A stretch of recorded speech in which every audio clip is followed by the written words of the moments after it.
Welcome to this webinar. We look forward to hearing what our panelists have got to say and the discussion from our attendees.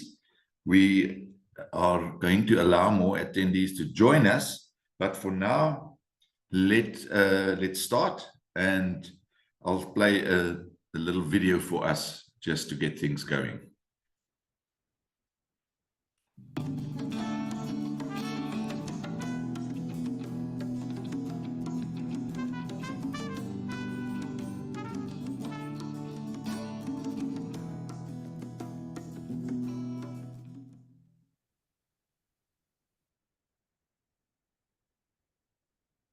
Welcome everyone again to this webinar of the ICA, the International Crime Prevention Through Environmental Design Association.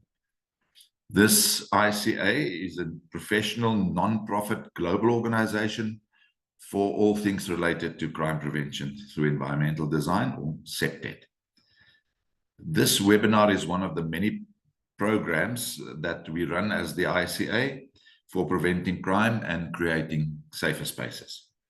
My name is Tinus Kruger, and I'm the Executive Director of the ICA, and I look forward to interacting with all of you. Just a few administrative issues. Please make sure that your microphones and cameras are not activated. You are welcome to introduce yourself in the chat.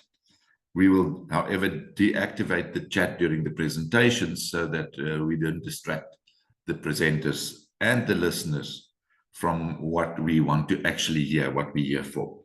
So please then use the Q&A function should you want to post questions or comments, which we will then ask, within which we will then respond to at the end of all the presentations.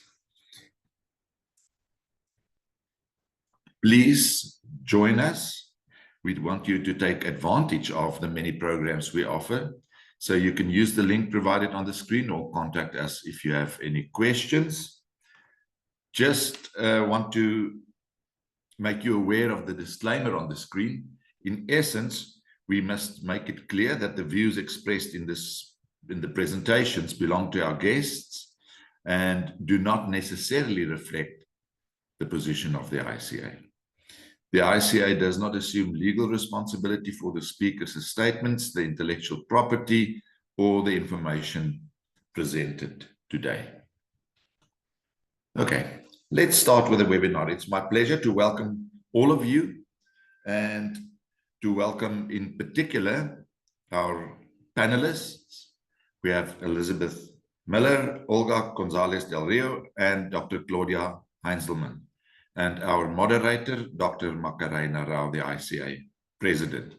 I will now hand over to Macarena to moderate and get the event started, and then I will stop sharing so that you can continue. You will see in the chat, I will post the information that you've just seen on the screen.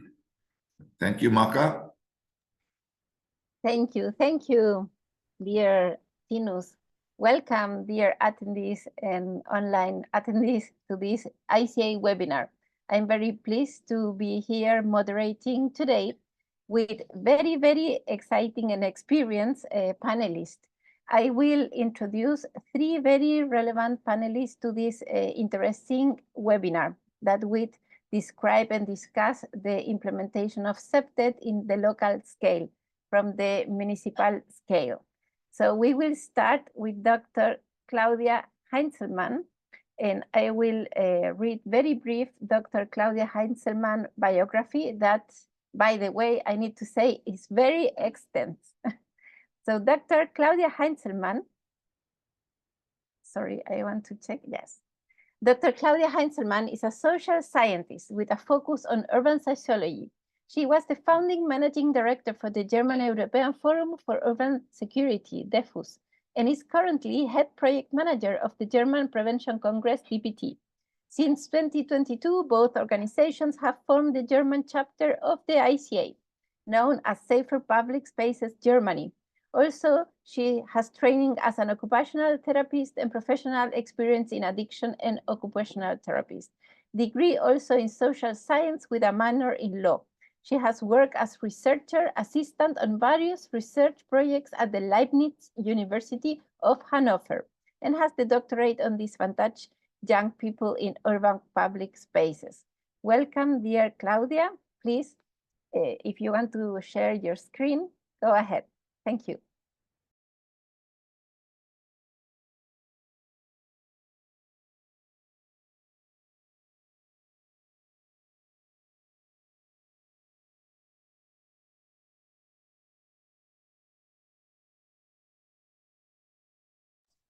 So thank you. I hope you can see my screen. I think so. So Yep. Thank you, Macarena, for the invitation and the nice introduction. I will first say a few words on the general structure of crime prevention in municipal level in Germany. And then I'll give some examples of preventive actions coming from our organizations. And to conclude, I would like to present one of our current research projects we are involved in. Crime prevention in municipal level in Germany has to deal with the political structure of Germany, and the political administration in Germany is divided into 16 federal states. These states are not independent from the national level, but they partly have their own rules or ways to organize their city administrations. Also, the police has 16 state officials of criminal investigation, and the police is close connected to municipal crime prevention activities. That's just the basic political structure, which is reflected by the crime prevention structure in Germany. We have organizations on the national level, on federal state level, and on community level. And on community level, these are mostly small crime prevention councils that bring together different actors from public order office, youth welfare office, police, NGOs, churches, sometimes the building office or building companies. The German chapter of the ICA that I represent today binds together two organizations that act on the national level, but are focused on the local municipalities. One is DFOS, the German European Forum for Urban Security. This is a connection between cities that are interested in working on this topic. It's a member organization connected with the European Forum on European level. And DFOS currently has 20 members. They are indicated on this map with the blue signs. That are the cities in Germany that are members of the German European Forum for Urban Security. And the DPT, the German Prevention Congress, is on the one hand a national annual congress. And this congress has taken part since 1995 in different cities in Germany. So we often move with our congress. It's each time in a different city. And these cities we've been hosted are indicated on the map with the green signs. We gather together up to 3,000 experts from the different fields of crime prevention in our Congress. And the background image, which I choose, a patchwork quilt, shows what I wanted to stress today, that the crime prevention activities in Germany are organized in very different ways. There are all there are also more other organizations that I did not mention who also play a role in this. Crime prevention also does not have a fixed place in education, nor within the police or the architectural education. It is a voluntarily skill. And so some municipalities are very active and others are less active. The question of this webinar, how CPTED principle can be effectively integrated into municipal planning and governance, is our step that we offer information, training, and exchange of good practice. We bring together relevant people from different cities and different professions. To begin with, One example are the Padlets that DFUS has created for its member cities. So it's exclusively for the members. And a Padlet, you might know, is a tool like a digital pinboard, which collects, organizes, and presents information. And DFUS has made some Padlets with a broad range of information on CPTED and related topics. To zoom in and look in some of these posts which I wanted to highlight, one is links to ICA information like the white paper on CPTED methodology. It is indicated here. We have a link to an association like the Safety Partnership in Lower Saxony. This partnership exists since 2010, and they award a seal of quality for safe living to housing associations. But this is only in the federal state of Lower Saxony. Also, they provide a guideline for consultation, planning, and evaluation of neighborhoods under the crime prevention aspects. On the right side, we have information on a research project called Transit. They have developed an important guideline called Safety in the Residential Environment and in the Neighborhood, Impulses for Cooperation between the Police, Housing Companies, and Local Authorities. So that is a very valuable handout for practitioners. The last example I wanted to highlight from the Padlet collection is on training. This resulted from a research project called Secu for All, and the project was funded by the European Commission. The aim of this training session for urban security is to develop, the aim of the project, was to develop training sessions on urban security for municipalities. And they tested these training sessions with partner cities, and the result is there is now an online training platform available for free for self-learners. Now I come to a further project funded by the German government, which came out with a very interesting and meanwhile widespread and widely used output. The project is examined the situation around railway stations, where often problems regarding safety and safety feeling accumulate. But they did not stick to this situation, but collected examples from all over Germany and also Europe, how problems in cities regarding to safety or safety feelings in open public spaces can be tackled. This is an important and impressive collection that presents more than 200 measures, each presented on one page in this report, very structured. This is called the SIBA Toolbox. And to show you more what this could be, I chose 3 different pages of this toolbox.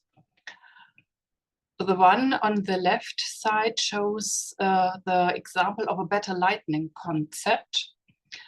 In the toolbox page, there are the aims named on the top, then followed is a comprised description, ending with the opportunities and challenges. And the practical example given there came from the city of Berlin. The second page in the middle shows a very small scale examples. These are the so-called P-beds, and the practical example comes from the city of Paris in France. It gives a possible solution to deal with the problem of men, mostly men, urinating in public space, and by doing so, giving the place the impression of disorder and make other people feeling uncomfortable there and leaving this space. So I really like this idea, and it is especially useful during large events like football competitions or else. So a small but good idea. The third page I wanted to mention as an example, aiming on social cohesion.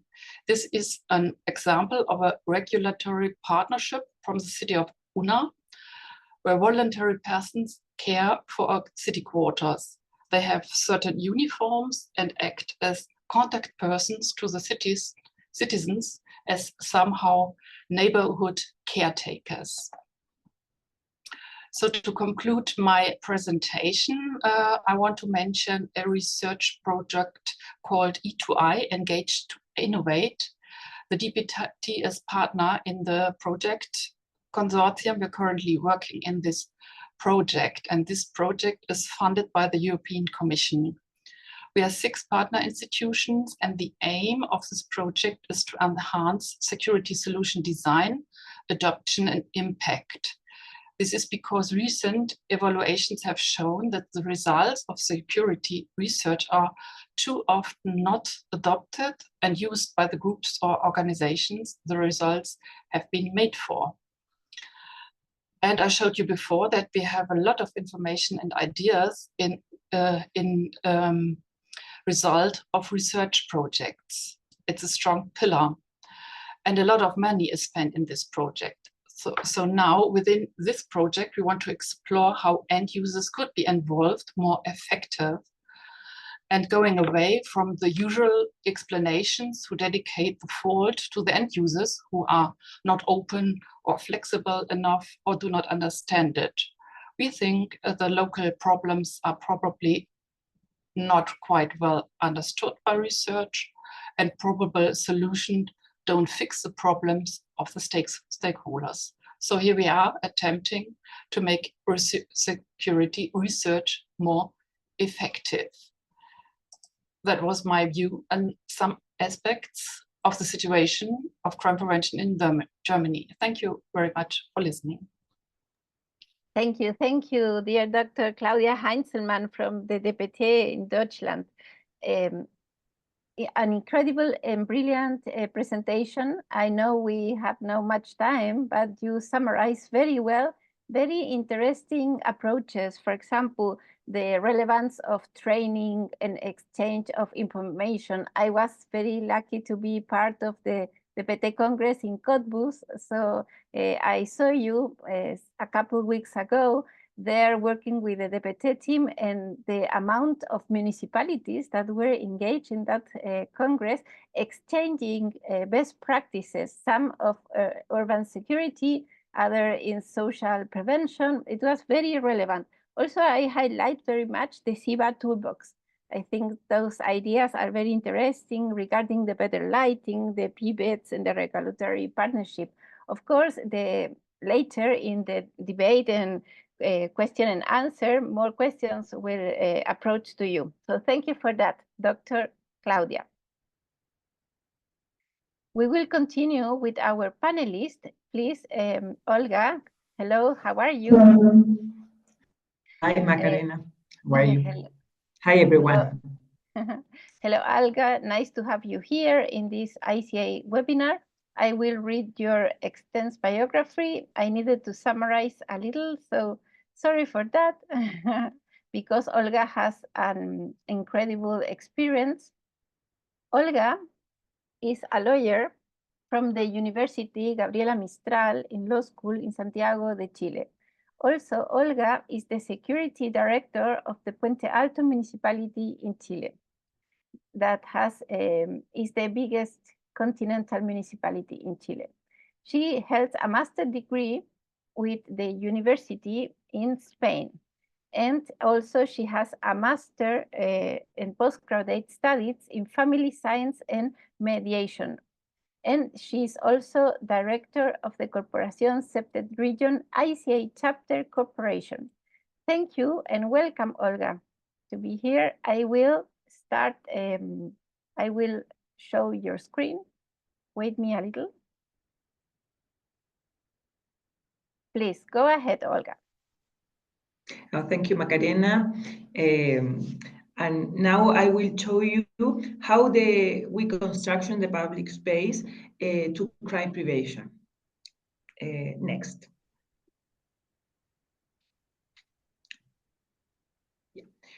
We will talk about the crime prevention. We must consider the construction of the environment, a set of crime prevention strategies that seek to reduce the opportunity for crime, as well as to reduce the perception of insecurity, fear in the community.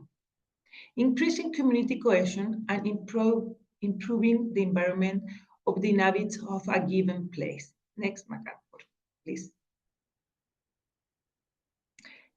Lighting. Lighting is a direct and help us to perceive the environment in a safer way. Here we can see two situations, one without lighting, the next with lighting. Obviously, with the lighting is more used the public space. Next, Maca.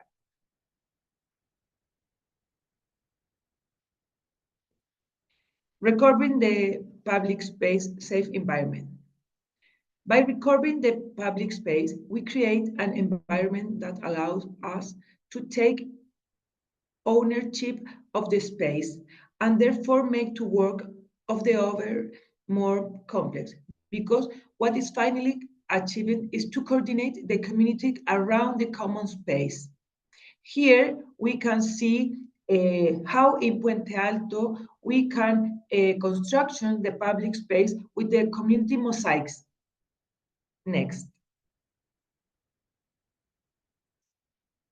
This picture shows the wall after, before the intervention and after the intervention. This is the same wall. You can see how the public space recover the lighting, recover the safety feeling. Next.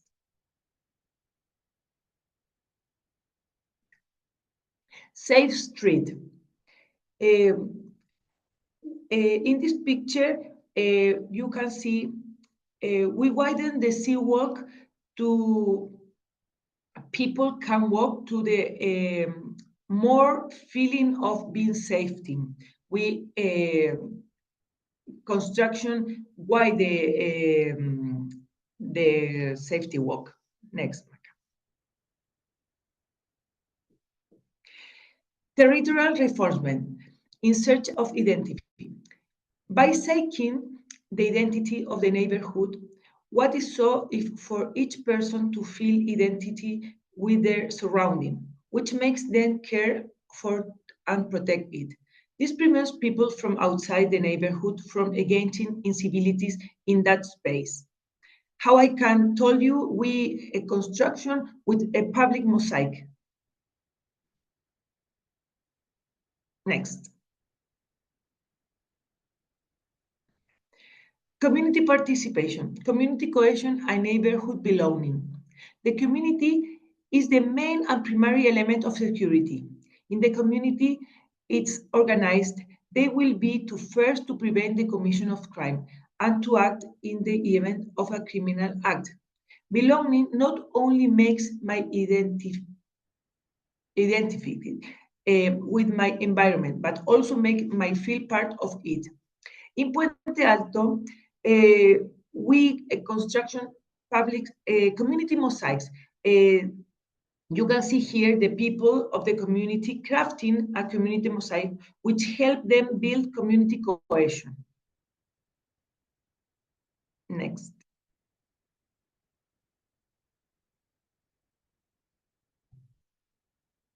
How to play a square, plan to square, play group, seating, lighter beams, universal access trees.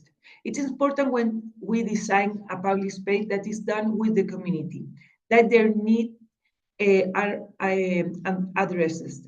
Only in this way will the space feeling its objectives of not only be beautification, but also as an element of crime prevention. Here you can see before and space, and in the next slide, you can see how we construction a public space with the community. Here you can see the playgroup, the lighting, the trees, the green. Next.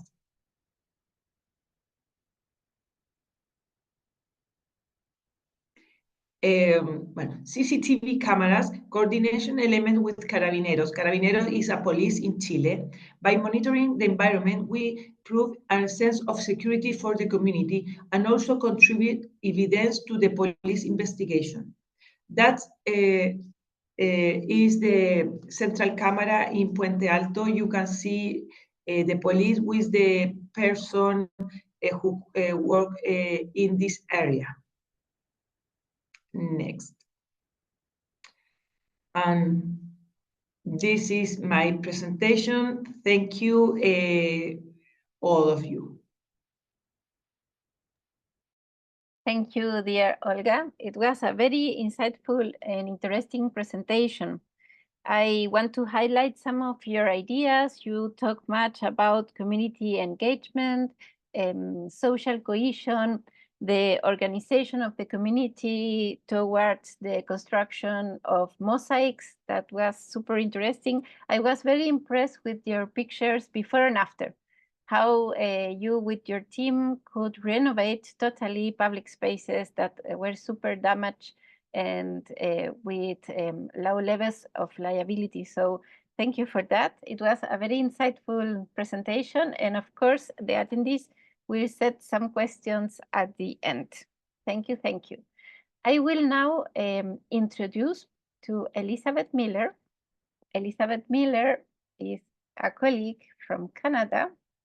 She also has a so extensive curriculum that I needed to summarize a little. She is a life member from the ICA, and Elizabeth Miller is a community planner with the city of Saskatoon in Canada with a specialty in urban safety.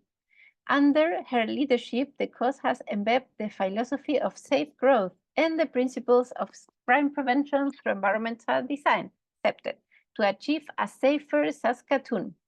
As the neighborhood safety coordinator, she's responsible for working with communities to identify issues, complete risk assessment, safety audit, public engagement, and implementation, among other activities. Elizabeth chairs the CPTED Review Committee that reviews all civic developments, co-teaches the CPTED course, and is an active member of the ICA and a long-time board member.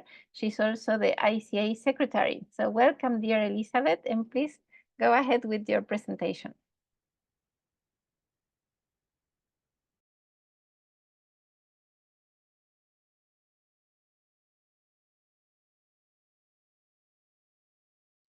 Thank you, Macarena, and welcome to everyone, and good morning, good afternoon, good evening, whatever it happens to be.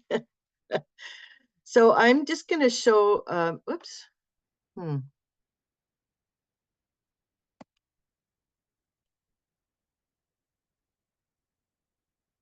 Just trying to, oh, there we go. This is my part of the world. So this is Canada, and in the middle, in red is my province of Saskatchewan, and the little purple arrow points at Saskatoon, which is where I am. So we have a national or a federal level for governance. We have a provincial level or state, depending on what country you're in. We also have a municipal level, and in some places we have I guess what you call a community level, which would be if some communities, particular neighborhoods within a city, have some governance themselves. So this is my beautiful city from my part of the world. If I'm looking at downtown, we had 2 planners that were trained in CPTED in '97. We applied it sporadically, kind of, we thought it was a good idea. We didn't quite know how to go about doing it, but we had solid support from our planning and development department, which is where I reside. Momentum started to build in '98.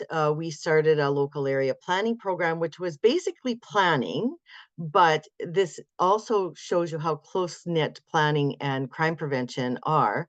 The local area planning program, or LAP programs, are a comprehensive community-based program, long-term, looked long-term at the neighborhood level and with the community, saying, what do you want to see? What do you want to do in your community? How can we help you make it better?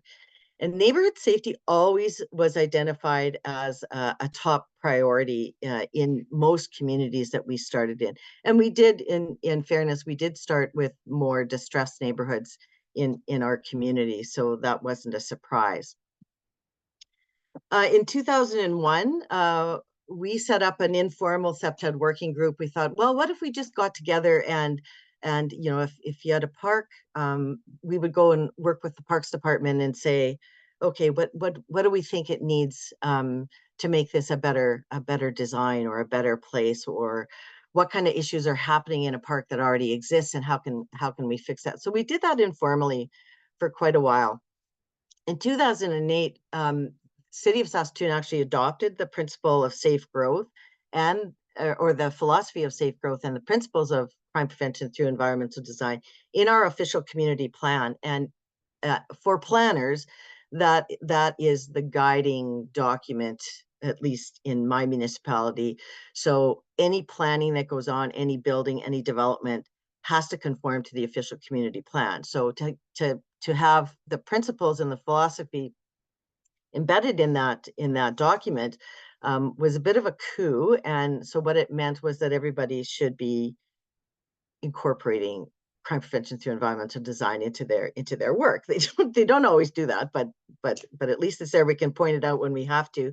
We also developed an administrative policy that sort of said, this is how we're going to do it. We're going to have an interdisciplinary group. We're going to review all of our projects and offer recommendations and go from there. City Council has adopted safety as a fundamental value. As I said, it's in our official community plan, both the principles and the philosophy. The picture here just shows one of the projects that went through in the early stages. That's a crossing over the river with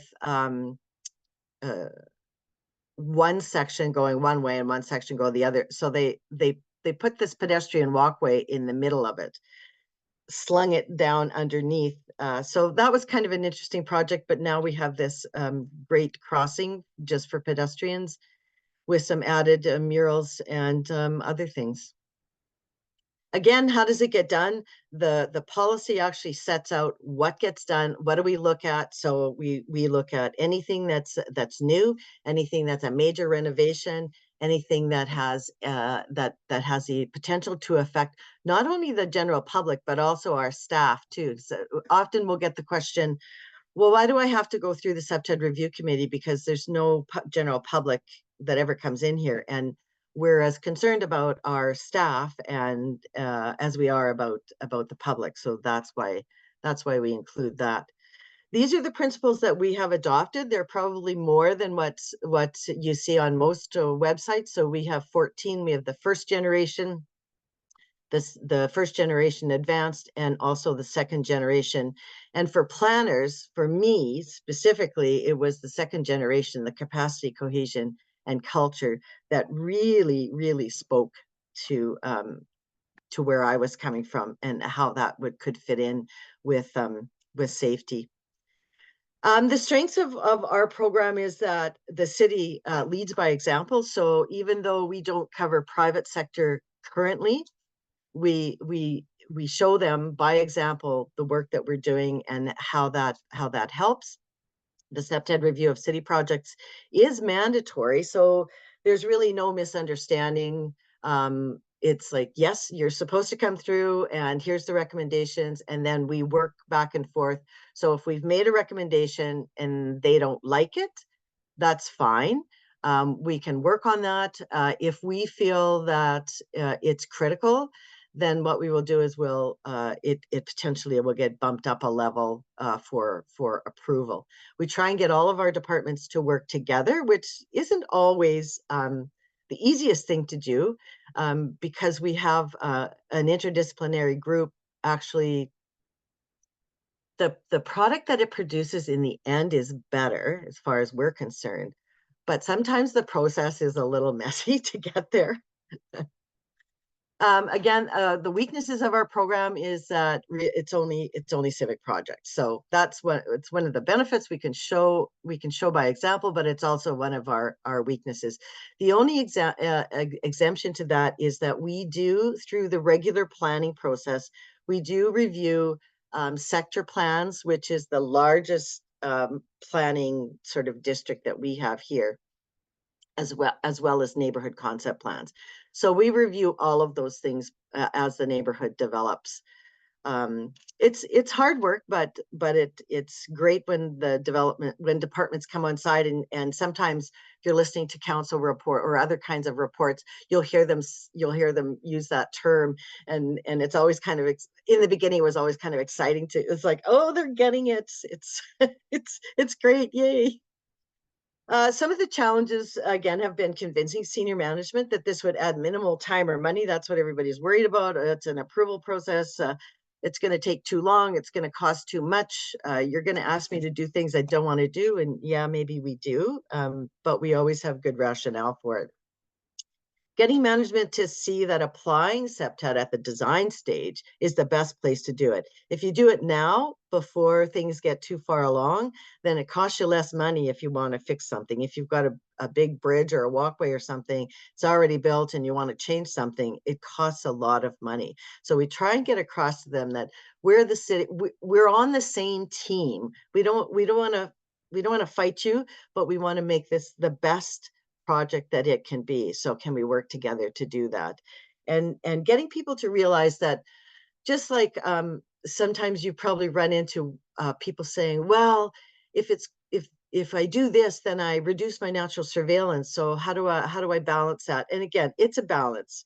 Get out of your box. One thing does not necessarily trump another, but you want the best possible plan for your project. The neighborhood safety program is how we have developed this safety further. It's again, it's a collaborative. It's a collaborative approach. It's multifaceted. It includes many different departments. It looks at improving the perceptions of safety. It looks at reducing the opportunity for crime to occur, and we really try and emphasize the relationship between the physical environment and the behavior that we either want or don't want in a particular area. These are the 5 components of our neighborhood safety program. It's the creation of the local area plans, which is where we're in the neighborhood, we're talking to the community, can take anywhere from 12 months to 18. And we're actually in the neighborhood, as the picture shows. We're working with them. We're looking at, where do you feel safe? Where don't you feel safe? We do safety audits, that kind of thing. Then we come up with a number of recommendations for that particular neighborhood or that particular area. We look at how can they be implemented? Who's going to implement it? It may be other departments, but we're sort of the keepers of the recommendations, and so we're tracking whether they're being completed, how long it's taking, whether they need any support. And that's really important, because you can do all the plans, but if you don't have a way to implement or a process for implementation, then they just become a plan that sits on the shelf. The CPTED Review Committee is also a component of the safety program, and that is where all of our corporate projects, all of our civic projects go through an interdisciplinary committee that looks at the design and from the principles, from the and will craft recommendations that will help make that project better. We also deal with ad hoc requests. So we'll get requests from city councilors, we'll get requests from communities saying there's something wrong with my park, this is happening, can you come and fix it? And the last component is program support. So sometimes we'll develop something for an area, and it actually has a use citywide. So we have a Safe at Home booklet that was developed that we actually have circulated citywide. So it takes the principles of CPTED and it looks at, how can I make my community, my house, my family, my community safer? It's a booklet that I can give somebody. They can immediately go home and apply some of the recommendations. We have all sorts of other things around helping businesses understand how their facade has an impact on the surrounding information, or on the surrounding area. And those are the 5 components. And for citizens, what we found in the last little while is that these are some of the things that they're most concerned about at the local level. It's how does their neighborhood feel? Incivilities in the neighborhood, land use conflicts, conflicts between user groups, they really felt that they don't feel like they have any control, a lack of capacity in the neighborhood sometimes to deal with some of the issues, and their feeling of being out of control. So we try and help facilitate that for them. And for Saskatoon, it gives us a more targeted approach to crime prevention. It's getting us all the information so that we can have the best possible understanding of what's actually happening and what people think is happening and what's actually happening in that area. It gives us a really clear picture of what crimes, where are they happening, who are they happening to and by. And with the limited resources, then we can prioritize what recommendations need to happen or what projects need to happen so that we can target it efficiently and effectively. Thank you. Thank you, dear Elizabeth. A brilliant presentation. I enjoyed it very much.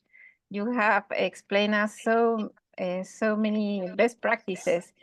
I read from your presentation that crime prevention from the Saskatoon experience was a process. Then you started many years ago, and then all the municipal team has learned from the practice and improved it. And now you are moving towards policies. You have, for example, the official community plan. That sounds very interesting.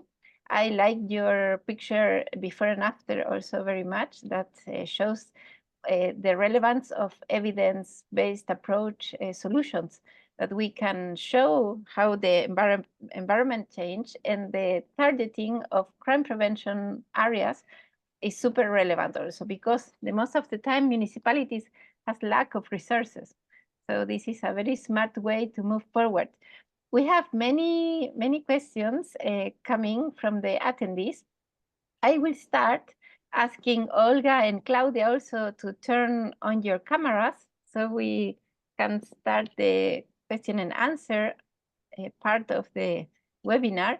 I have some questions that are for all of you, and some others are specific. For example, one question that came up is, municipalities or local governments are more connected with local communities for CPTED implementation. Do you think this is an advantage? Who wants to start answering?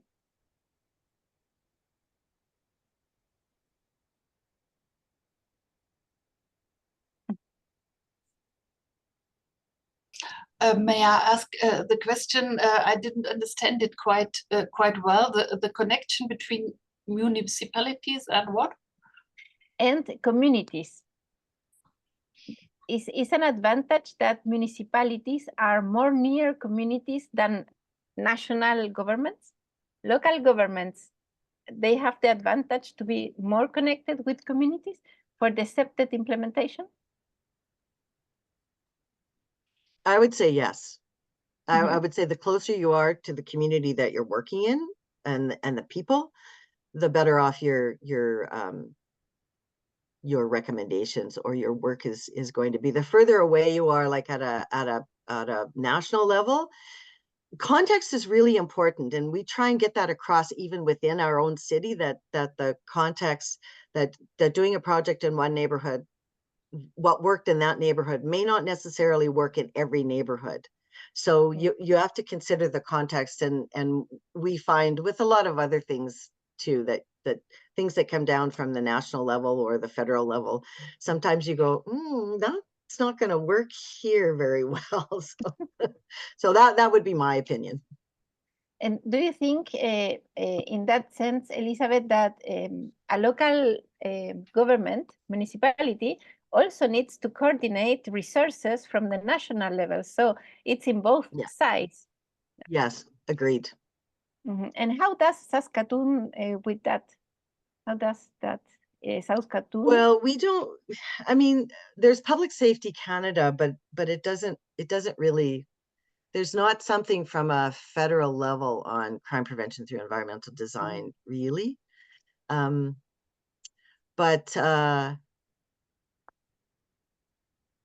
But there are a couple of organizations that are coming up that are looking at trying to organize around crime prevention through environmental design in Canada. They're just very new. One is an offshoot of ICA, and one is a separate organization. And so that looks promising. Very good. Something to add, Claudia and Olga? I would agree. The small scale is very important, and the context also. So that's what I meant with my patchwork quilt, with my patchwork idea.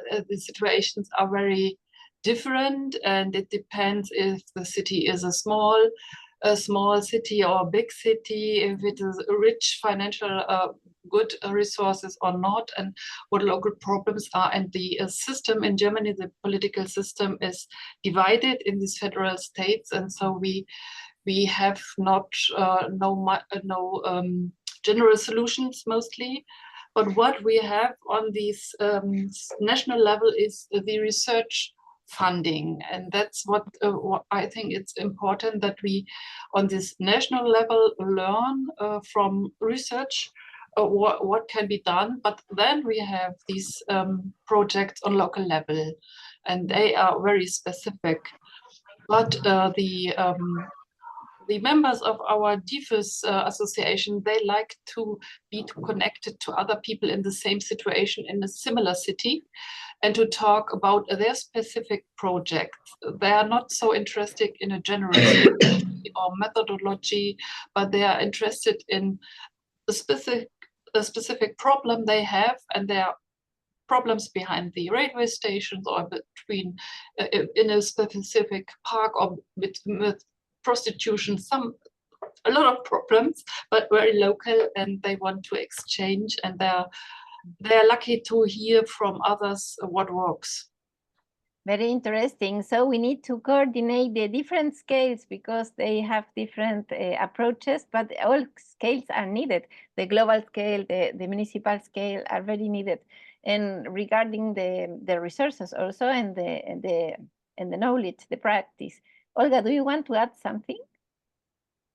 That is important, the local level, because we take the real needs of the population, so we can work better than the big statement of the government.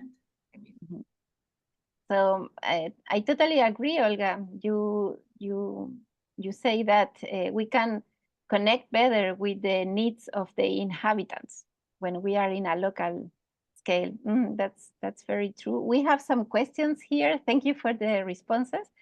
We have a question from Ana Veronica Neves. Hello, Ana, from Portugal. She says, hola, everyone. Thank you for this so important webinar. My question is related with initial awareness in the municipal professionals.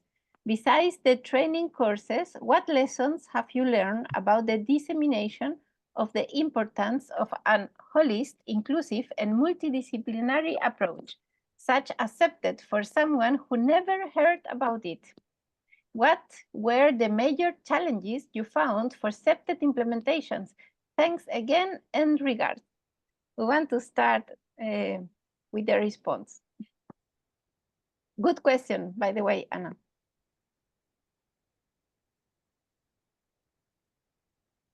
In Saskatoon, it was time.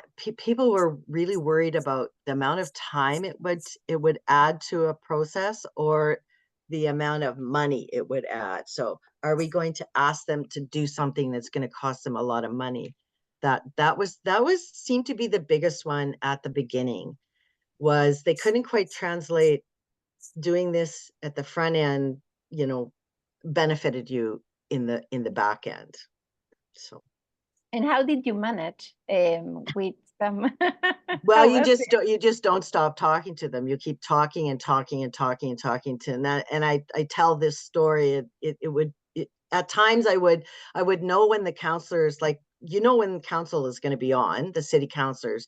So I would actually go down and I would ride the elevator, and if I caught of course, everybody would always say, so how's it going? How's your day? And Well, funny you should ask. And so it was a real elevator speech, and I would, you know, whether it was a department head or a city councilor, I would try and nab them to any way that I could, you know, have special meetings, those types of things, to try and convince them, really looking at what is in it for them. What is it going to benefit them? How can I help them or show them? Yeah, good point. Good strategy, Elizabeth. And Claudia, something to add, and Olga. Yes, one aspect goes through my mind. We have all often experienced that the cities or the people working in the cities are not so not so favored by the label of crime prevention to what they do, because they don't want to be in the role of being a city with huge problems with crime. They want to make an image that they are a good city, no so much problems, and they don't like the label of crime prevention. So sometimes it is good to label it under a different aspect. And crime prevention is not a fixed goal. Maybe sometimes it's better to say, yeah, we want to improve community well-being is such a name which is very, very liked by the cities. Mm-hmm. A very good point, Claudia. It's something like to evolve a communication strategy. It's how we can work with CPTED, but in a program that is more attractive and has to do with the needs of the community, so they will engage. It's a very good idea, interesting idea. Thank you. And Olga, something to add? Yes, I mean, I am agree with Elizabeth and Claudia, but I'm also say that the CPTED is more instituted. So all you know need to listen about that for try to how I say to work with CPTED. The people, if you help to them work together and try to make the public space together, so you can do CPTED without teach them. So you say it's something very intuitive, and it has to do with the process also. Again, implementing CPTED. Very interesting also, a very interesting approach. Thank you, dear panelists. We have more questions coming from the audience. This is from Dinesh Elangovan. Hello, Dinesh. What are the better ways to maintain consistency with the implemented CPTED principles in a region? Coordination with various stakeholders, climate, and situations are always a challenge. What do you think about that?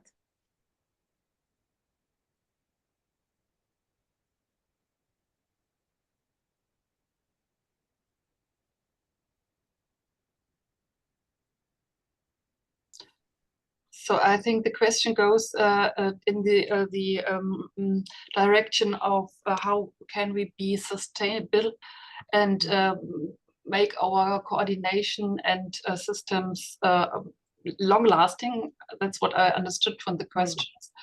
Hope I get it right. And what we have witnessed in Germany is we have these crime prevention councils now since about 30 years. They evolved in 1995 and grow when they had problems. Problems changed from juice problems to more drug consumption or homelessness. Were some waves of challenges, but now we have an development that these councils more and more get smaller, or they think they are not needed. I'm a bit concerned what this may go, because these councils were very good for this process, but now sometimes they get in the city structures, which is good, but sometimes they disappear because problems have changed, financial resources have changed. But how we can make them more long-lasting and sustainable, it's a good question. I have not a solution. it's a good question for reflection. Good point, Claudia. Do you want to add something to the question, dear Elizabeth and Olga? Yes, we have a CPTED review committee. So we have formalized that process. So we meet once a month. It's an interdisciplinary group. The project gets submitted. It gets reviewed by the different people on the project, and all the recommendations come in, and then we have to put the report together. So in some ways that keeps it a little bit consistent. It's a similar group. Yes, people come and go sometimes, but typically they're all trained. And so we meet together. So it's, I might say something that triggers somebody else, that triggers another question or whatever. So it's an interdisciplinary group, and we kind of work off each other. And that, I think, helps us keep it a bit consistent, although the principles themselves are kind of overlap, and they're kind of messy. So sometimes we get challenged on, well, you did this over here, how come you didn't do the same thing over here? Very interesting point, Elizabeth, regarding to create the interdisciplinary teams that move forward with the expertise and the practice. Good point. And Olga, do you want to add something? I'm agree with Claudia and Elizabeth say, so I don't know, nothing more to agree. Thank you. We have more interesting questions from the audience. Jesus Sotelo, I think Jesus is from Mexico. Great presentations, thank you. My question is there a formal community organization structure in your municipalities involved in CPTED projects, or just casual? In Saskatoon, we have community associations. So every neighborhood that exists in the city has a community association.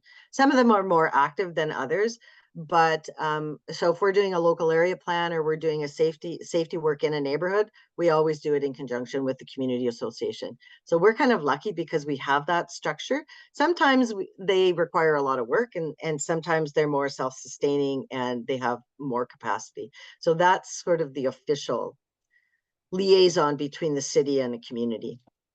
Mm-hmm. Very interesting. And that's one question connecting with that, Elizabeth. These community organizations, associations, they receive fundings, for example? Yes, they do get some funding from the city mainly for recreation type programs, and also connected. So we have a group of community consultants, and each community consultant is connected to a community association. So they attend the meetings there. They will take information from the community to the city, or from the city to the community. So that's how that works. Super. Do you want to add something to Jesus' question, dear Claudia and Olga?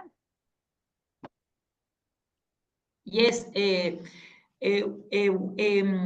we have a structure with CPTED. We work with all the people organization, the community organization with CPTED. So that is a formal work, not only isolated. Thank you, Olga. So you have organized community groups, so it's more easy, and the municipality connects with them. In your case, Olga? Yeah. Thank you for that. And Claudia, do you want to add something, please? Yes, as I said, in Germany, it's more voluntarily, it's no obligation to insert these principles. But we have a lot of organizations by now who do that and who implement such principles, and we have nearly in each national what it says Bundesland in each federal state, we have an organization who is caring for this principle and giving advice, but it's only advice. It's not fixed that these principles have to be used in a city. And also the police is interested in this principle, and they try to to take over some of this principle in community policing or something like that. That's very insightful and interesting, Claudia. And this is in many German cities, or in some you have that connection with police? It is in some, but it is a general trend to look for what the police can do on local level. But it's also a concept. Yes, the police is interested in taking part in these councils. Mostly they're invited. They come to our Congress, very much of them. They're interested in crime prevention. But it differs which cities implement such structures and some don't. And it's not the all solution to make more police on the streets to make the city safer. We have experienced that it's more complicated. Yes, indeed. So we have another very interesting question from Alina Simkova. Hello, Alina. Nice to read you here. Good day. Thank you so much for the inspiring thoughts in this webinar. I have a question. I am interested in connecting the principles based on CPTED with spatial syntax method, the space syntax. Do you have any hands-on experience with practical applications such as crowd control in critical situations? Thank you.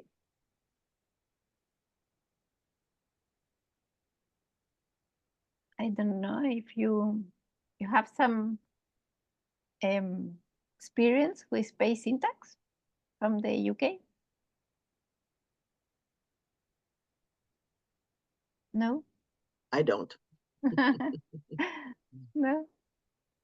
No, Olgita? No? And Claudia, no? I have, Alina, experience with space syntax because I studied space syntax in the university also, and I have combined space syntax in some projects. So later then we can exchange information by mail. You can send me a mail, president.cpted.net. I will be happy to share that experience, mostly with crowd control. We work in some train stations that were very interesting, combining CPTED and space syntax. We have another very interesting question from Simon Oyesikun from Africa. Hello, Simon, how are you? Architect from Nigeria. When the locals in their communities engage in what we call today community policing, connecting with your comment, Claudia, they know everyone living in their communities, even without official register. The rate of crime was very low. I am of the school of thought that CPTED principles and methodology will be more effective in such localities, putting into consideration the effect of the poverty which give rise to high rates of crime. What are the effective ways of engagement for such communities? Thanks.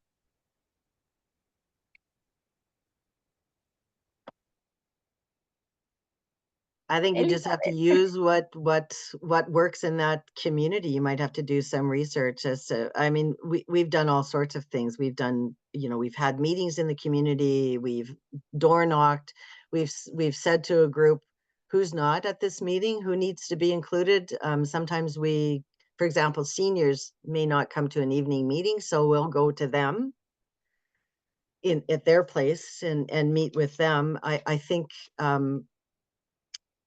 for me, that's the most sustainable way to go, is to actually talk to the people in the area, in the neighborhood, or however you want to say it. But you sometimes have to get really creative and sometimes we actually try and tie into things that are going on in the community anyway. So the community association may have a field day, or they may have a family day in the park, and so we'll say, can we come, and we'll just have a table there, and we'll get some information from them, and we'll give some information out.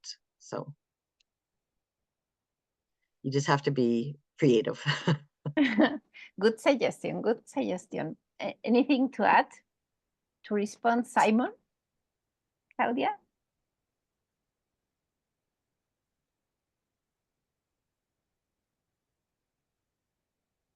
I think the question is on how the connection between poverty and high rates of crime. I'm not sure. Yes, and the involvement of the local policing also. So he's asking, I will read again so we can. Yes, what a big topic is in Germany are the homeless people on the streets. And there are several concepts to deal with that. And we want to make social cohesion a very strong topic, not to foster mechanisms that try to keep these people from the streets away, but to somehow engage with them and give them rooms where they can stay at the day, rooms at night, or something like tiny houses, and something like rooms where they can have medical help. So that's, I think, the measures at community level in Germany. Some of them. And Olga, do you want to add something to this question regarding vulnerable settlements? Well, we have a lot of problems also with the homeless people, but we work, even if we work with the community, we make a lot of meeting with the other community to help them, and also sometimes we pick up the homeless people to bring them to the nursery. I don't know how you say in the day, and they make a feel to the organized community more feel of security, because these people do a lot of incivilities in the neighborhood. So it's a lot of problem with the organized community.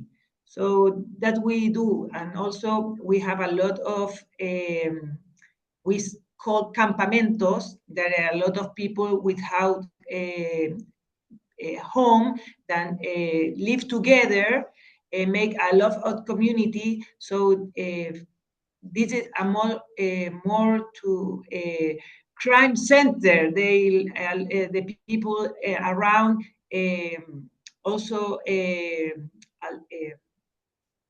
¿cómo se dice reclamar? Ask for they fight, and also they ask for to the government to bring them outside the community. So it's a big issue. Yes. In Chile, at least. In Chile, in many countries of Latin America, we have slums. Olga refers to slums that are campamentos, slums. And I know in Africa, you also have some that are super challenging. Sometimes they have vulnerable environmental conditions, health conditions. They suffer of crime much. So it's something that has direct connection with CPTED interventions the most of the time. We have here another very interesting question from Percival Barbosa from Brazil. Hello, Percival, how are you? Oh, we have many questions, ladies. You are rocking. You are rocking. We will be here all the day. Percival, this is Percival's question. What is your experience in financing CPTED actions? Public administration, community, sponsors? What is your experience? Here, sorry, Elizabeth. No, go ahead, Olguita. In Chile, we finance in different ways. The community finance some actions. Also, the central government also, and the local government financial. Depends of the biggest of the intervention. So that depends with who are financing them. So you have different, the funding comes from different sources, depending on the project, the intervention. And Elizabeth, what's happening in Canada? Well, in Saskatoon, we get funding where we can find it. So, I mean, there is some stable funding in that the neighborhood safety program is funded, the LAP program is funded, and we have limited funding for implementation, and it's kind of something that we're reviewing now. It's like, you know, we almost need more money. So some of it comes from the planning budget, some of it, like if it's a transportation recommendation, it may come out of transportation's budget, or depending on what it is. If we're partnering with a bigger group, like we had some work done with some larger organizations, and they actually kicked in some money. Sometimes we have police kick in some money. We'll take money from wherever we can get it. But one of the things that we have pitched in the past was, you know, for the cost of a chocolate bar, which estimate at $2, right? So at, you know, if we've got a population of $300,000, there's $600, right? $600,000 right there. Haven't got anybody to bite on that one yet, but seemed like an easy way to understand it. Yes, very good example. And Claudia? Yes, it's the same. It's a mixed structure. Most projects regarding public space have to be financed by the city, by the municipality, but sometimes they can build some public-private partnerships and engage the housing companies. It depends where it is. When it is measure something in the city center, you can engage sometimes the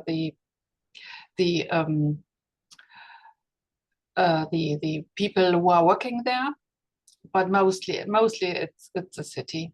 Mm-hmm. We don't have so much experience with sponsoring, I think.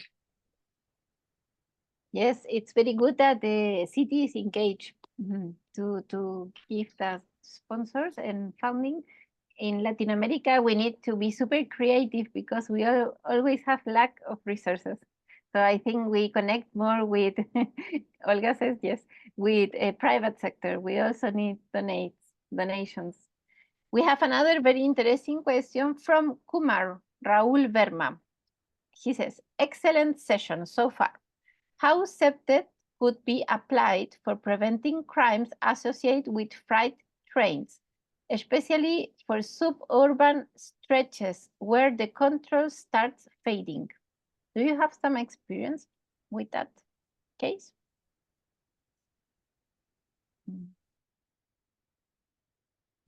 I'm not sure what crimes they're referring to. Our issue with, we have two sets of tracks that run through Saskatoon, passenger and freight.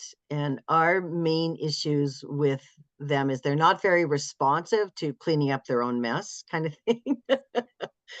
and they have huge right of ways that they don't want anybody to touch or walk on or do anything to. So we have had some issues, and I can't say that I have solid answers for preventing crimes associated with that, Kumar. Sorry.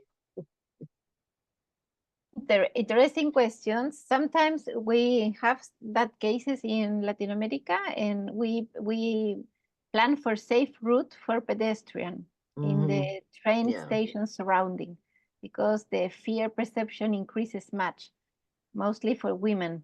I don't know if Olga and Claudia wants to add something to the question. I have nothing to add. Nothing to add. And I have the last question here from the extensive amount of questions from today. What is the role of the mayor of a municipality in a CPTED strategy? What do you think the role, or could be the role?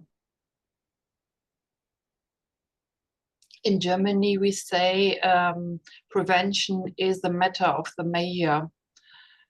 He has a very, very important role because he or she is the one who makes the decisions, and it's very important that the mayor stands behind these principles and it's often these projects that erase from that involve very different disciplines.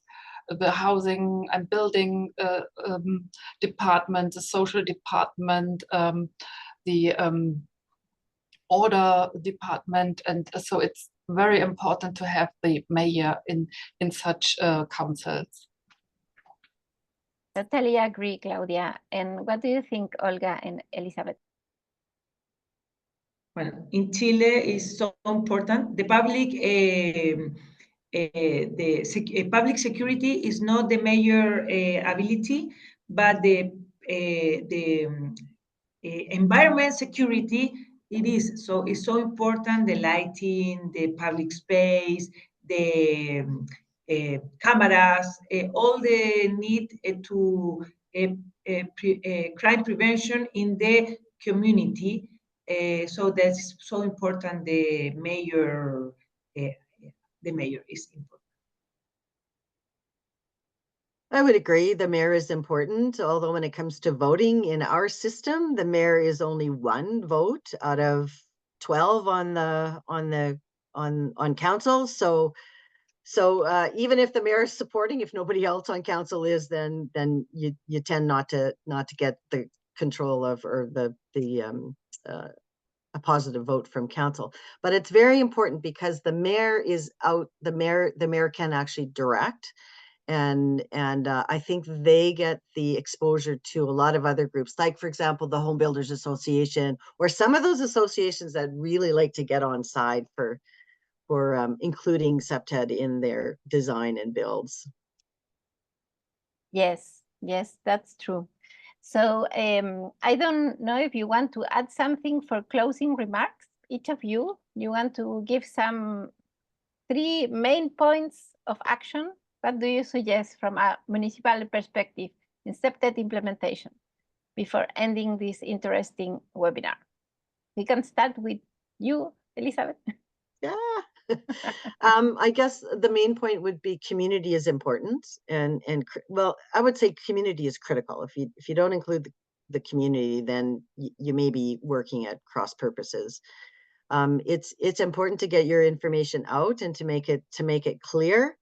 And for me, because I work in the municipality, so it's a slightly different. I have a slightly different capacity, but I can try and get those groups on side. I think it's really important for both the community and the administration to really understand what Safe Growth CPTED can do and what it can't do. Thank you. Thank you, Elizabeth. And Claudia. Yes, thank you. What I would like to stress is that it is very important to work on peer education, to make it possible that people from one municipality can learn from another, and that they have space to exchange, have spaces to talk about their problems and learn from others. I think that is very important. Also, it is important to work interdisciplinary, because it's very fruitful to have architects, to have politicians, to have social workers, and to have citizens. And that's my third point. I think it's important to work and think user-centered, always to have in mind who is using this public space, for whom do we have to improve the situation. That would be my thought at the moment. Thank you. Thank you, Claudia. And Olga? Only one thing. Without the community, we are not security. So that is the principal idea. This resume everything. So thank you, dear panelists. This was a super. Elizabeth, Blanca, please go ahead. Just add one other thing that popped up in my brain is that as practitioners, sometimes you go to a meeting or you've got people in your group and they're very challenging. They're challenging for whatever reason, because of the way they ask the question, or they're always asking questions or whatever. And I would just caution people not to dismiss those people, because sometimes they'll come up with the best solution since sliced bread. So if you stop listening to them, then you don't get that. So people are challenged, the community is challenging, but I'll keep listening.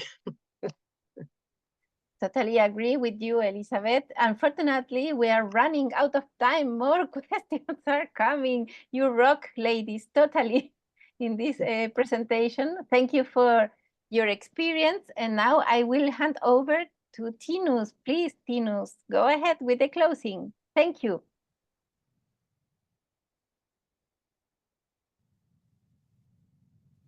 Let me just move this out of the way so you can hopefully see the screen. Thank you very much, everyone, for your participation, your active participation. It was an excellent 3 presentations, number 1. And number 2, even though we did not have that many people but as attendees, you were all very interactive, and I really appreciate that. So from our side, I think what we would like you to do, if you don't mind, is to complete the survey. There you can see it's the link, and you can also use the QR code, but it's also available in the chat function. If you're not a member yet, please join us. We look forward to hearing from you again. You are also welcome to get more information about our individual certification for CPTED professionals program. Please go to the ICA website to get more information on that, as well as on our course accreditation program for CPTED course developers, should you so wish. If you need more information, we're available on all sorts of social media. Please contact us.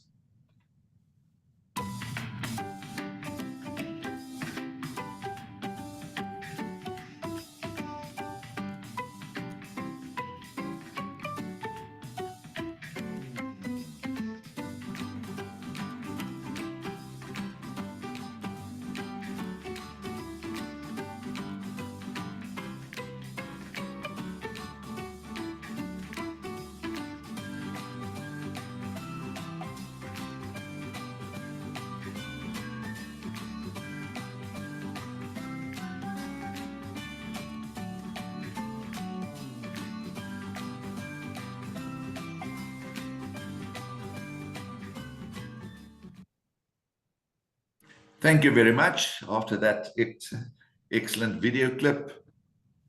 And I would like to ask the panel members to just stay around for a little bit. But for the rest of you, thank you very much again for participating. And we look forward to seeing you all again. And thank you to the panel members for excellent presentations.